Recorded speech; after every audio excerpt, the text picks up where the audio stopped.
Pensei, nossa, 5 centímetros, como pode crescer tão rápido? no prazo mais ou menos de 20 dias. E eu peguei as biópsias no dia 29 de setembro. Minha mãe buscou para mim, eu não quis buscar. Então ela abriu, leu, chegou em casa bastante feliz. Eu sabia que aquela alegria dela era uma alegria artificial, a gente via nos olhos dela, no rosto dela. Então quando eu li da mão esquerda, eu não entendi nada não. Estava lá uns nomes que os médicos só entendem, eu não entendi não. Mas quando eu peguei da mama direita, queridos, era impossível não entender. Lá dizia o tamanho dele, dizia que tinha nível 3, de grau 3, o nome carcinoma medular, e embaixo assim estava riscado, conclusão, área do risco cirúrgico comprometido. Quando eu li aquilo, eu já comecei a chorar, porque eu sabia que onde estava o nódulo também estava comprometido. E quando eu voltei a ler de novo, que eu li assim, grau 3, nível 3, eu pensei assim, meu Deus, já está assim bem avançado. Porque a gente costuma dizer assim, 1 é pouco, 2 é bom, mas 3 é demais. Então eu falei assim, mãe, eu acho que eu estou com câncer de mama. A mãe falou assim, tá nada minha filha, não é isso que está escrito aí não. Eu falei, sim, mãe, é isso aqui sim, não adianta eu me enganar. E eu levei no dia seguinte para o meu médico. E ele então me esclareceu que realmente era um câncer de mama. O da mama esquerda não, mas o da mama direita sim. O nódulo cresceu, e da maneira que ele cresceu, ele se tornou um nódulo maligno. O da mama esquerda poderia ter crescido tanto, se tornado também, mas não deu tempo. Então ele disse que eu iria tirar minha mama, porque teria que tirar 2 centímetros em volta, estava contaminado. E como eu tenho a mama pequena, teria que removê-la toda, porque ficaria uma parte muito pequena. Então, para reconstituir, é melhor tirá-la toda. Quando eu voltei no consultório dele, uns 20 dias depois, para tirar os pontos, eu apertava assim a minha axila e eu sentia que eu tinha íngua. Então, no dia que eu fui tirar os pontos, eu falei assim, doutor, eu estou com uma íngua embaixo do braço.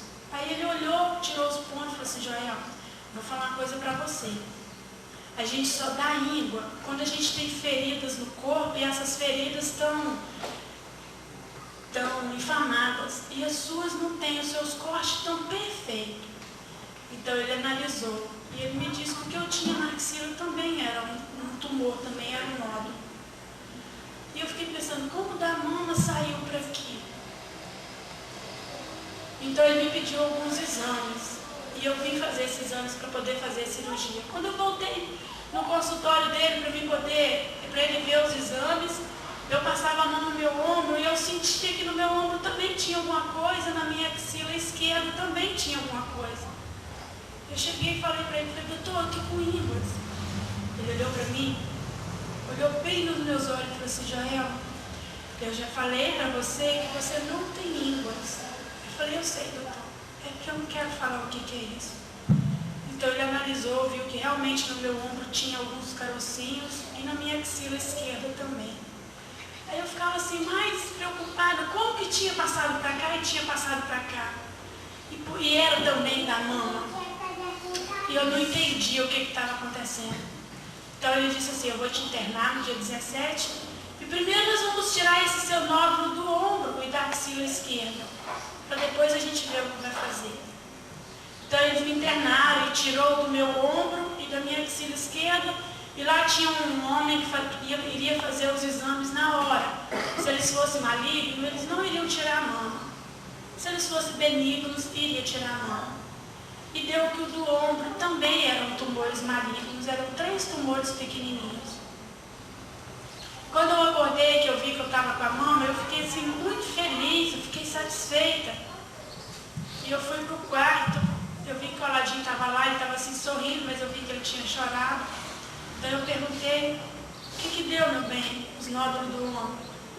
Ele falou assim, também deu que eles eram malignos. Eu falei assim, e o da axila esquerda? Ele falou assim, o da axila esquerda não saiu o resultado. Mas na realidade tinha saído os resultados. E também eram tumores malignos. E eu perguntei, como é que aconteceu isso? Você, meu bem, porque saiu uma veinha daqui, foi pro seu ombro e foi pra sua axila. E eu vim para casa.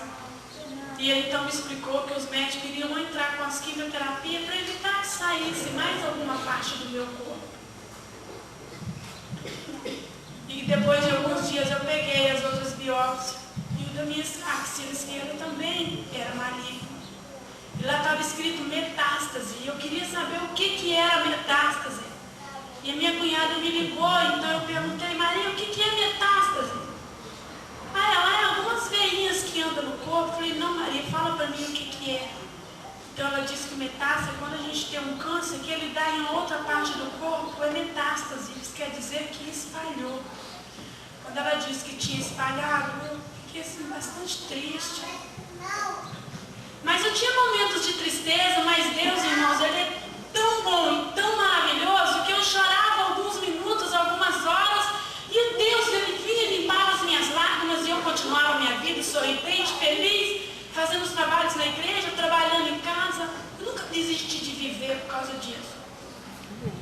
E eu fiz a primeira sessão de quimioterapia no dia 11 de novembro. Com 16 dias, eu passava as mãos nos meus cabelos e ele saiu nas minhas mãos. Eu cortei eles curtinho, porque o médico disse que quando a gente corta os cabelos curtinhos, que eles começam a cair e a gente sofre menos. Então, a cada 21 dias eu tomava mais uma sessão de remédio. E eu fui tomar a segunda e eu falei assim, Paladinho, amor, eu vou rapar minha cabeça. Ele falou, não, meu bem, não rapa não. Eu falei, não, eu vou rapar porque já não aguento mais acordar e a cama está cheia de cabelo e o chão também cheio de cabelo. Ele falou, então, pai, então você vai tomar banho? Quando eu cheguei, você vai tomar banho que eu vou te levar no salão. Irmãos, não foi preciso eu rapar. Quando eu entrei embaixo do chuveiro, então eu vi o aladinho no chão juntando e aquilo foi muito difícil. Então eu passei a mão nos meus cabelos, minha cabeça estava assim, já lisinha. Tinha poucos fios de cabelo, dava para contar. Quando eu saí do banheiro, que eu olhei no espelho, eu achei que eu estava horrorosa. Então eu sentei no chão, eu chorei aquele dia. Falei, meu Deus, eu sei que o Senhor tem me sustentado, tem muita gente orando, eu sei que o Senhor está ouvindo, mas Deus, deixa eu chorar, porque nesse momento eu preciso chorar.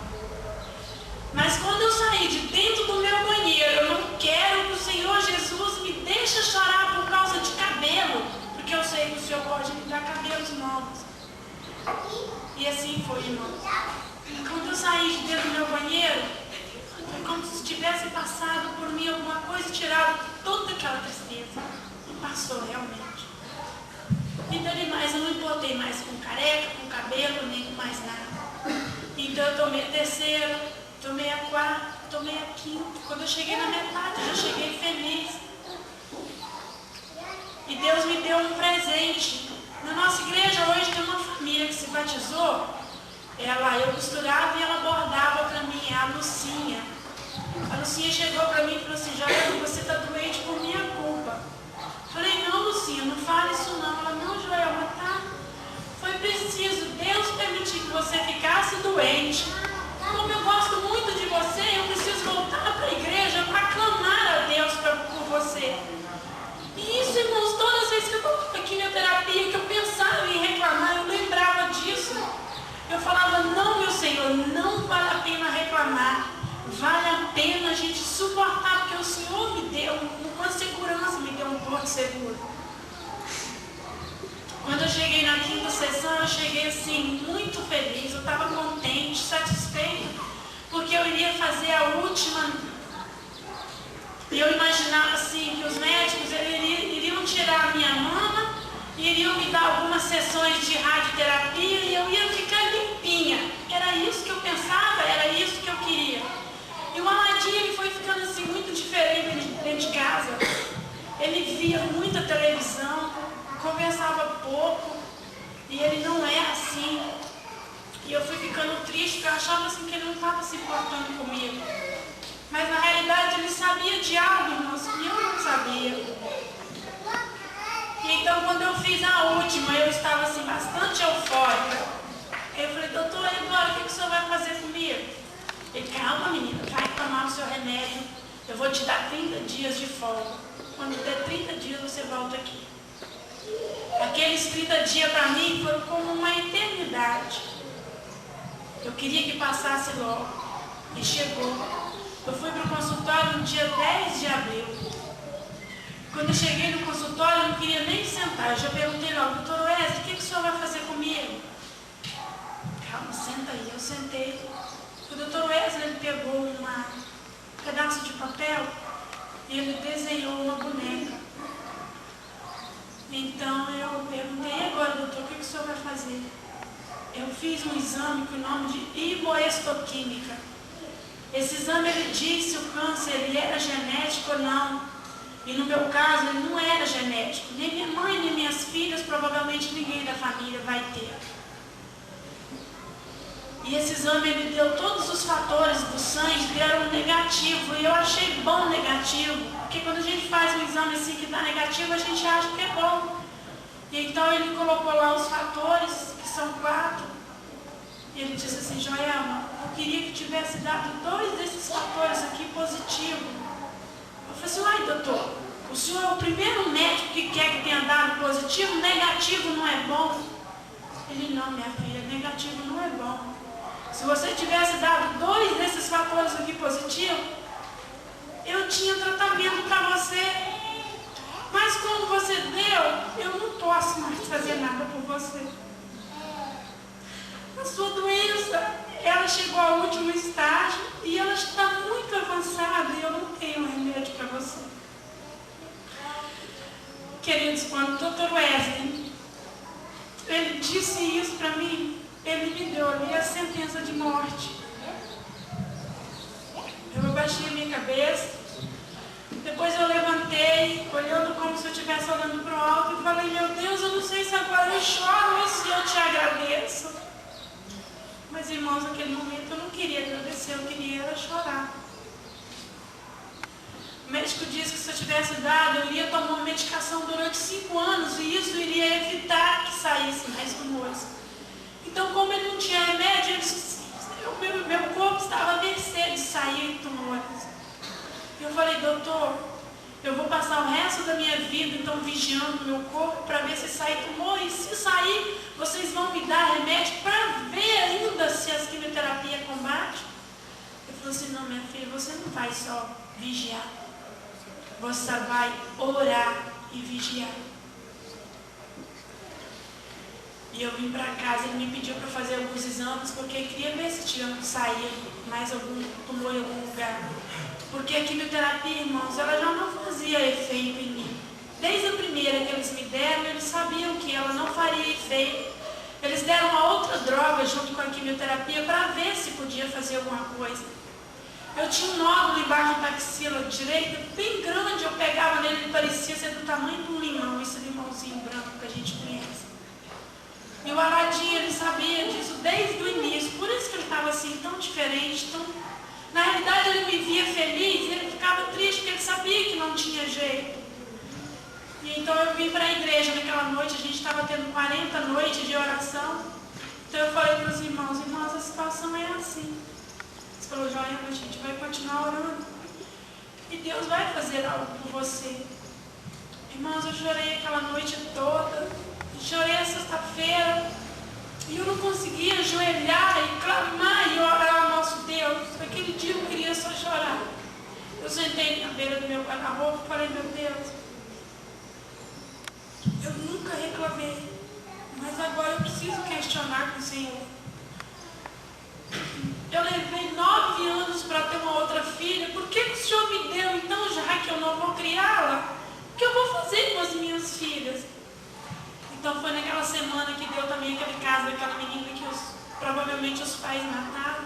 Irmãos, eu sofri muito aquela semana. Eu ajoelhava, começava a falar com Deus, daí a pouco eu sentava e chorava. Mas, irmãos, quando a gente está nesses momentos, Deus está pertinho de nós. A nossa condição de ser humano, de pecador, não deixa ver Ele, mas Ele está pertinho de nós. Ele segura a nossa mão, Ele nos pega nos braços, Ele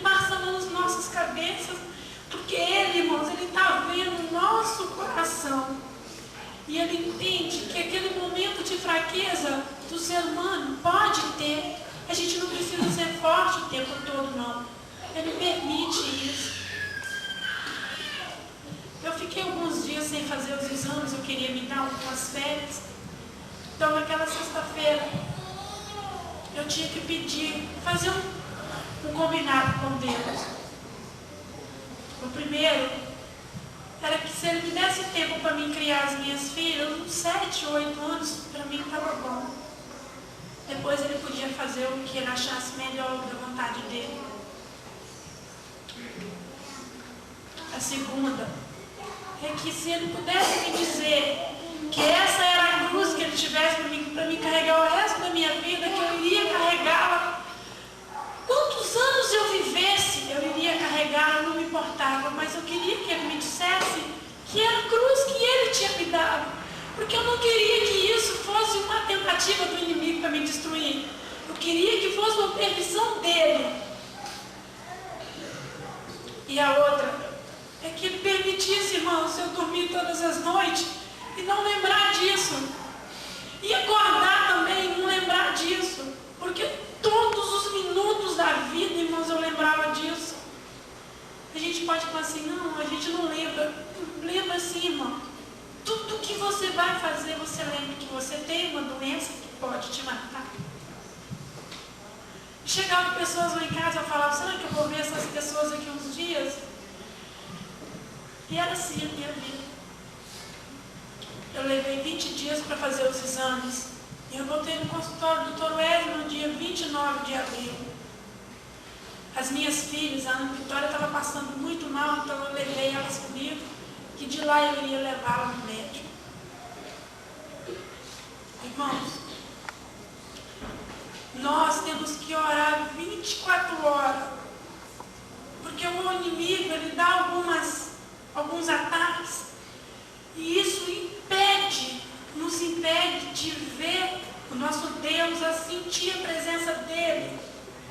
Quando eu entrei no consultório do Dr. Wesley naquela tarde, ele estava assim, diferente, estava bonito, ele é um médico assim forte, estava bonito, parecia que tinha feito uma limpeza de pele, ou um penteado dos cabelos de maneira diferente. E eu estava com as meninas no colo e ele então brincou assim, Jaelma, suas filhas são lindas, que meninas lindas. E eu então pensei comigo, doutor, eu sei que o senhor está falando isso. O senhor está falando isso porque eu não vou criar elas. Irmãos, por que eu me afastei, deixei esse pensamento me levar para longe de Deus? Irmãos, tinha alguém especial naquela sala, naquela tarde. E esse meu pensamento não deixou que eu visse isso. Na hora que o Dr. Wesley começou a abrir os meus exames, eu fazia de vez em quando um exame que marca, o nome dele é CA, marcadores de tumorais. Esse exame ele acusa que você tem essa doença. E aqui ele tinha dado uma taxa de 33. Quanto mais alto, no meu caso, essa taxa, melhor é. Quando ele abriu o exame, ele falou assim, já, você fez esse exame aonde? Eu falei, doutor, eu fiz no quintão. Eu vi falar com o laboratório, onde eu tinha costume de fazer, ele está dando algumas alterações nos exames. Eu falei assim, não, tá bom esse seu exame. E então ele abriu todos os exames. Quando ele abriu a mamografia, ele olhou a mamografia, olhou de novo ao olho nu, colocou bem pertinho dos seus olhos e balançou a cabeça e falou assim, sussurrou, sumiu. Falei, doutor, o que o senhor disse? Eu não encontro nada, Joel, nos seus exames, sumiu. Amém. Então ele olhou para mim e falou assim, minha filha, o Senhor Jesus te curou, você não tem nada. Irmãos, quando o Dr. Wesley falou isso, eu não tive reação. Eu fiquei sem ação. Eu não queria acreditar, eu não estava acreditando naquilo. Então a Ladinha entrou no consultório, que ele tinha dado uma saída, porque nós tínhamos chegado muito cedo, meu horário era 3, eu achei que era 2. Então a Ladinha entrou no consultório. Eu achei que o Dr. Wesley tinha se enganado. Mas quando o Aladinho entrou, ele falou assim: Aladinho, a sua mulher não tem nada. Deus a curou, Jesus a curou. E ele usou de novo a frase. Eu falei: não, meu Deus, ele não se enganou, porque ele repetiu ela de novo. O Aladinho disse assim: doutor, eu não esperava outra coisa do nosso Deus. Era isso que nós estávamos orando e esperando dele. O doutor Wesley falou assim: Jael, eu quero que você volte no seu outro médico, porque eu preciso da opinião do outro médico. E eu pensei assim comigo: eu não vou espalhar essa notícia não. Eu vou esperar, eu vou ir no outro médico, eu vou orar, eu vou pedir que Deus me dê algum sinal, porque eu preciso ter mais certeza, porque eu não quero escandalizar o nome de Deus e nem da igreja.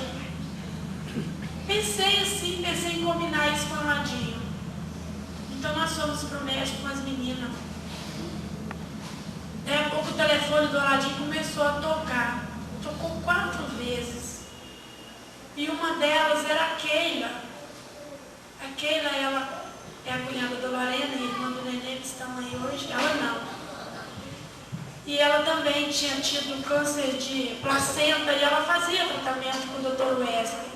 E Jesus também a curou. Hoje ela não tem nada. E então ela entrou no consultório, o Dr. Wesley estava assim, bastante eufórico. E ele falou assim: Keila, eu queria que você tivesse chegado aqui 2 minutinhos mais cedo para você ver uma pessoa. Então ele contou de 2. Ele contou que uma estava com câncer, o mesmo tipo de câncer dela, e estava espraguejando, xingando, dizendo que não queria mais viver, que tem tanta gente ruim nessa vida que está aí vivendo e gente boa, né, com doença assim. Uma era esse caso e o outro. Então aquele falou assim: olha, eu estou em outro caso, que o senhor falou que eu queria ter visto uma pessoa. Então ele foi consultar ela e esqueceu de falar. E então ele começou a falar dos milagres que Deus tem feito. E ela falou assim: pois é, doutor, eu tenho certeza que Deus já fez um milagre na minha vida, Ele vai fazer também no da Jael. Ele falou assim: não, que você não entendeu. A outra pessoa que eu queria falar era a Joelma. E aquele sabia já que o médico tinha me desenganado. E ele falou assim: ai, doutor, por que ela veio aqui hoje, veio Keila? Eu não encontrei nada nos exames dela. Keila, como o Deus de vocês é um Deus poderoso, a Joelma está curada, ela não tem nada.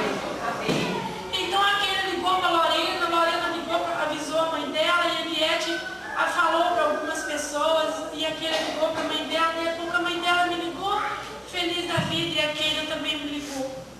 Quando eu cheguei no meu bairro, algumas pessoas já sabiam. Eu pensei: meu Deus, eu não preciso mais de sinal. O Senhor já me deu.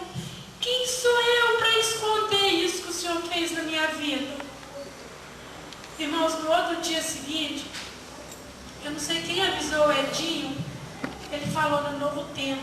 Aquela quinta-feira eu não fiz nada, porque o meu telefone ele tocava em sequência, uma ligação atrás da outra. Eu fui no outro médico, ouvi a opinião dele. E foi a mesma, irmãos.